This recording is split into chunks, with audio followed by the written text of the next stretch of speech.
ప్రియమైన సహోదరి సహోదరులను యేసుక్రీస్తు ప్రభు నామములో రూత్ ప్రేయర్ ఫెలోషిప్ లోకి ఆహ్వానిస్తున్నాము. దేవుడు మనతోటి ఈ దినము యెషయా గ్రంథంలోని 46వ అధ్యాయంలో 3-4 వచనాల ద్వారా మాట్లాడతారండి. 3వ వచనం చూద్దాము. యాకోబు ఇంటి వారలారా, ఇశ్రాయేలు ఇంటి వారిలో శేషించిన వారలారా.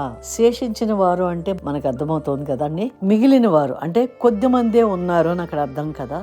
తండ్రి అయిన దేవుడు, యెహోవా దేవుడుగా ఉన్నటువంటి ఆయన ఎంతో ప్రేమించి యాకోబు ఇంటి వారులారా అంటున్నారు. యాకోబు ఇంట్లో 12 గోత్రాలు ఉన్నాయండి, కానీ వారిలో శేషించిన జనము కొద్ది జనమే ఉన్నారు అని దేవుడు ఇక్కడ ఉద్ఘాటిస్తున్నారండి.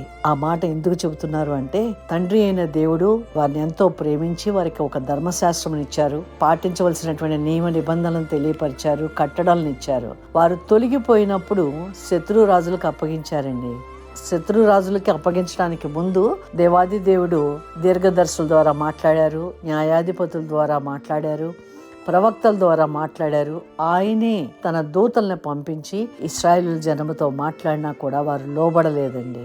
లోబడినప్పుడు ఇక్కడైతే దేవుని హృదయం మనకి బయలుపరచబడుతోందండి. యాకోబు ఇంటి వారలారా, ఇశ్రాయేలు ఇంటి వారిలో శేషించిన వారలారా అని వారిని పిలుస్తున్నారు. వారిని శత్రురాజులకు అప్పగించినా కూడా వారు తాము చేసినది ఏమిటి అని గ్రహించుకోకుండా తమను గెలుచుకున్నటువంటి, తమని దాసులుగా బానిసలుగా తీసుకుని వెళ్ళినటువంటి ఆ శత్రు రాజుల యొక్క ఆచార వ్యవహారాలు గొప్పవి కనుక తమను గెలుచుకున్నారు అని అన్యుల యొక్క ఆచార వ్యవహారాలు వారు పాటిస్తున్నారు. కానీ తమ దేవుడు ఏమై ఉన్నారు, తమలో ఉన్న లోపం ఏంటి అని వారు గ్రహించుకోకుండా జీవిస్తున్నప్పుడు దేవాది దేవుడు, తండ్రి అయిన దేవుడు తన హృదయంలో నొచ్చుకుంటూ వారిని పట్టి ఆక్రోశిస్తున్నారండి. ఆక్రోశిస్తూ పిలిచిన మాటలండి. మొదటి 2 వచనాల్లో చదువుతా అంటే మనకు అర్థమవుతుంది. తర్వాత 5-6 వచనాలు చదివినా కూడా ప్రియమైన సహోదరులారా, మీరు చదవండి. తండ్రి హృదయం తెలుస్తుంది. తల్లి మరిచినను నేను మరవనని చెప్పిన దేవాది దేవుడు ఇశ్రాయేలీయులు తప్పిపోయినప్పుడు శత్రురాజులకు అప్పగిస్తారు. అప్పుడైనా వారి హృదయంలో మార్పు వస్తుందేమో, అప్పుడైనా జీవము కలిగిన దేవుణ్ణి తెలుసుకుంటారేమోనని దేవాది దేవుడు వారిని శత్రురాజులకు అప్పగిస్తారు. అక్కడ కూడా వారు గ్రహించుకోకుండా ఆ అన్యుల ఆచార వ్యవహారాల్లో జీవిస్తూ తమ దేవుణ్ణి మరిచిపోయినప్పుడు వారు మూలుగుతుంటే మరల ప్రేమ కలిగిన దేవుడు, తల్లి మరిచినా నేను మరవనని చెప్పే ఆ దేవుడు మరి ఇక్కడ ఏమంటున్నారండి, యాకోబు ఇంటి వారులారా, ఇశ్రాయేలు ఇంటి వారిలో శేషించిన వారులారా, తల్లి ఒడిలో కూర్చుండినది మొదలుకొని నేను చంక పెట్టుకొనిన వారులారా, నా మాట ఆలకించుడి అంటున్నారండి. ఆయన హృదయం అవగతమవుతోంది కదా మనకి. ఈ వాక్యంలోని నేపథ్యాన్ని మనం ముందు వచనాలు వెనక వచనాలు చదివినట్టయితే ఇశ్రాయేలీయుల యొక్క హృదయము ఏ విధంగా ఉంది, ఆయన ఎవరితో సమానం చేయబోతున్నారు, ఆయన ఎందుకు ఆక్రోశిస్తున్నారు. నేను ఈ మాట చెప్తున్నాను కదా, ఆక్రోశిస్తున్నారు అనే మాట చాలా పెద్ద మాట, మనుషులు మాట్లాడే మాట, మనుషులకు సందర్భంగా మాట్లాడుతున్న మాట. కానీ నేనైతే ఇక్కడ దేవాది దేవుడిగా ఉన్న ఆయన హృదయాన్ని నేను ఇక్కడ ఆక్రోశిస్తున్నారు అనే మాట చాలా పెద్ద మాట వాడాను కదా. ఆ మాట వాడటానికి నేను చాలా బాధపడుతున్నాను, కానీ దేవుని హృదయాన్ని ఇక్కడ తెలియపరుస్తానికి మీకు ఆ మాట వాడానండి. ఎందుకని అంటే యోవేలు గ్రంథములో 3వ అధ్యాయంలో 1 వచనం 2వ వచనం మీరు చూడండి.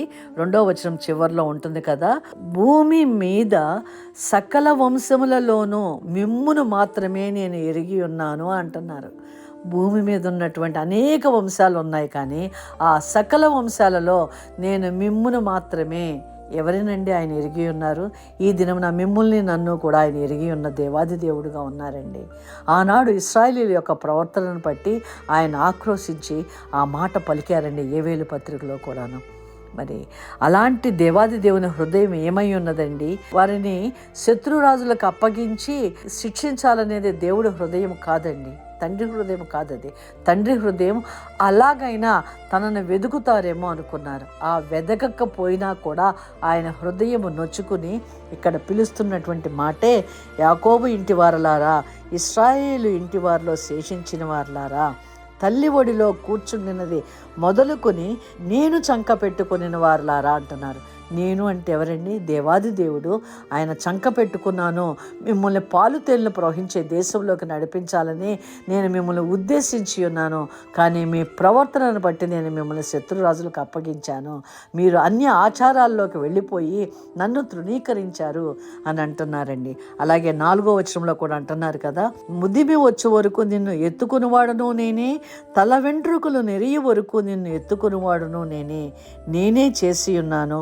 చంక పెట్టుకునివాడును నేనే, నిన్ను ఎత్తుకొనుచు రక్షించువాడును నేను తప్ప మరెవ్వరూ నిన్ను కాపాడలేరు.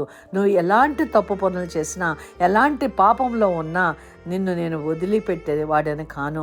నేను తండ్రిగా నిన్ను ఆదరిస్తున్నాను, తల్లిగా నిన్ను ప్రేమిస్తున్నాను, ముదిమి వచ్చే వరకు కూడా నిన్ను ఎత్తుకునివాడు నేనే అని దేవుడు తన ప్రేమను మనకు బయలుపరుస్తున్నారండి. ఆనాడు ఇశ్రాయేలీయులకు ఎలా బయలుపరిచారో ఈనాడు మన పట్ల కూడా ఆయన అదే హృదయాన్ని కలిగి ఉన్నారండి. ఎక్కడైనా ఈ వాక్యం వింటున్నటువంటి మీలోనూ నాలోనూ శ్రమ వచ్చినప్పుడు మనం దేవుణ్ణి తృణీకరిస్తున్నామేమో, దేవుణ్ణి కాదని ఇతరుల మీద మనం ఆధారపడుతున్నామేమో, లేదా మన స్వశక్తి మీద ఆధారపడుతున్నామేమో ఈ రోజున మనల్ని మనం పరిశీలించుకుందామండి. ఎందుకని అంటే ఆయన మనకిచ్చిన ఆజ్ఞ ఒకే ఒక్కటే అండి. మత్తయి సువార్తలోని 22వ అధ్యాయము 37వ వచనంలో చెప్తున్నారు కదా, నన్ను పూర్ణ హృదయముతోనూ, పూర్ణాత్మతోనూ, పూర్ణ బలముతోనూ, పూర్ణ మనసుతోనూ ఆరాధించమన్నారండి. ఆయన మనల్ని ఏమీ కోరట్లేదు, మన నుంచి ఎలాంటి అర్పణలు కోరుకోవట్లేదండి, మన హృదయాన్ని మాత్రమే కోరుకుంటున్నారు. పాత నిబంధనలో 10 ఆజ్ఞలు ఉన్నాయి, కానీ కొత్త నిబంధనలోకి వచ్చేటప్పటికి యేసుక్రీస్తు ప్రభువే చెబుతున్నారు కదా, పూర్ణ హృదయముతో, పూర్ణాత్మతో, పూర్ణ బలముతో, పూర్ణ మనసుతో ఆరాధించమంటున్నారు. నిన్ను వలె నీ పొరుగువాడిని ప్రేమించమంటున్నారు. నిన్ను వలె నీ పొరుగువాడిని ప్రేమించు అనే ఒక్క మాటలోనే మన నీతి, మన నిబద్ధత కలిగిన జీవితం ఉంటుంది. కనుక దేవుడు ఈ 2 ఆజ్ఞలను మనల్ని ఇచ్చారు. ఆ హృదయ వైఖరి మనలో లేక మనకి శ్రమలు వచ్చినప్పుడు మనం ఇతరుల మీద ఆధారపడుతున్నామా, లేదా మన స్వశక్తి మీద మనం ఆధారపడుతున్నామా, లేక మన సమస్యల్లో మనము దేవుణ్ణి వెతుకుతున్నామా? ఎందుకని అంటే జకర్యాలో అంటున్నారు 13వ అధ్యాయం 9వ వచనంలో, నా నామమును బట్టి మొరపెట్టగా నేను వారి మొరను ఆలకింతును అంటున్నారు. ఎంత స్పష్టంగా మనతో మాట్లాడుతున్నారండి. మన శ్రమలో ఆయనకు మొరపెట్టమంటున్నారు. ఆ శ్రమలు కూడా మనంతట మనముగా తెచ్చుకునేవే, కానీ దేవాది దేవుడు శ్రమ పెట్టరండి. ఎందుకంటే ఆయన తండ్రిగా ఉన్నారు. మన యొక్క స్వబుద్ధిని, మన స్వకీయమైన జీవితాన్ని, మన దైనందిన జీవితంలో మన ఇష్టం వచ్చినట్టుగా జీవించడంలోనే ఆ సమస్యలు మనం కొని తెచ్చుకుంటాం. కానీ ఆయన ఎల్లప్పుడూ కూడా మనల్ని కాచి కాపాడే దేవుడుగా ఉన్నారు. కనుక ఈ దినమున మీతోనూ నాతోనూ మాట్లాడుతున్న మాట అండి, పూర్ణ హృదయముతో, పూర్ణాత్మతో, పూర్ణ మనసుతో నన్ను ఆరాధించమంటున్నారు. నిన్ను వలె నీ పొరుగువాడిని ప్రేమించమంటున్నారు. మన సమస్యల్లో మనం మొరపెడితే నేను ఆలకింతును అని ఒక భరోసాని మనకిస్తున్నారండి. మీరు మొరపెట్టండి, నేను ఆలకిస్తున్నాను, మీకు నేను తగిన సహాయము తగిన సమయంలో నేను చేస్తాను, మీ స్వబుద్ధిని ఆధారం చేసుకోక అని సెలవిస్తున్నారండి. ఎంత గొప్పగా దేవుడు మనతో మాట్లాడుతున్నారండి. ఆ దినమున ఇశ్రాయేలీయులు తప్పిపోయినప్పుడు ఎలా ఆక్రోశించారో ఈ దినమున మిమ్మును బట్టి నన్ను బట్టి కూడా పాత నిబంధనలో ఉన్నటువంటి అదే ప్రేమ ఈ దినమున కూడా అంతకంటే ఎక్కువగా తన అద్వితీయ కుమారుని పంపించి మనల్ని విడిపించిన మన దేవాది దేవుడు ఈ దినమున కూడా అదే ప్రేమతో మనల్ని ప్రేమిస్తున్నారు. మన జీవితంలో ఏ ఒడిదుడుకులు లేకుండా జీవించాలని కోరుకుంటున్నారు దేవాది దేవుడు. కనుక ఈ దినమున ఇంత స్పష్టంగా మనతో మాట్లాడుతున్నారు కదండి. నేనే చేసి ఉన్నాను, చంక పెట్టుకునివాడును నేనే, నిన్ను ఎత్తుకొనుచు రక్షించువాడును నేనే. ఆయన తప్ప మనకెవ్వరూ లేరు కదండి. మన ప్రతి సమస్యలోనూ ఆయనకు మొరపెట్టడానికి, ఆయన వద్దకి తండ్రిగాను, ఆయన హృదయం కున్నకక్క నిద్రపోక మనల్ని కాచి కాపాడే దేవాది దేవుడు మనకున్నారని విశ్వాసంతో ఆయన సన్నిధిలోకి వెళదామండి. మనము మన జీవితంలో ఆయన యొక్క నీతిని, ఆయన యొక్క ధర్మశాస్త్రంలో ఉన్న ప్రతి కట్టడను, నియమమును మనం పాటిస్తూ నిబద్ధత కలిగిన జీవితంలో క్రీస్తును అనుసరిస్తూ నడుచుకుందామండి. నిబద్ధతతో దేవుని సన్నిధిలోకి వెళ్ళి, ప్రభా నేను మీ కొరకు, మీ చిత్తంలో, మీ చిత్తానుసారమైన జీవితంలో నేను జీవించడానికి సిద్ధంగా ఉన్నాను మనల్ని మనం సరెండర్ చేసుకుంటూ ప్రార్థన చేసుకుందామండి. అవును ప్రభా, మా కొరకు మీరు ఈ భూమి మీదకి వచ్చి ఉన్నారు. ఆ యొక్క పాప శాపముల నిమిత్తం మీరు వెల చెల్లించి ఉన్నారు. మమ్మల్ని పూర్ణ హృదయంతో మిమ్మల్ని ఆరాధించమన్నారు. నిన్ను వల్లే నీ పొరుగువాడిని ప్రేమించమని ఒక ఆజ్ఞ ఇచ్చి ఉన్నారు. ఆ ప్రేమించే హృదయమును మమ్మల్ని మేము ఎలా ప్రేమించుకుంటున్నామో అలాగే ఇతరులను కూడా ప్రేమిస్తూ నీ చిత్తంలో జీవించే ఆ కృప నాకును మాకును దయచేయమని, వాక్యం వింటున్న ప్రతి ఒక్కరిని కూడా మీరు దర్శించండి. వారి యొక్క ప్రతి అవసరతను తీర్చండి.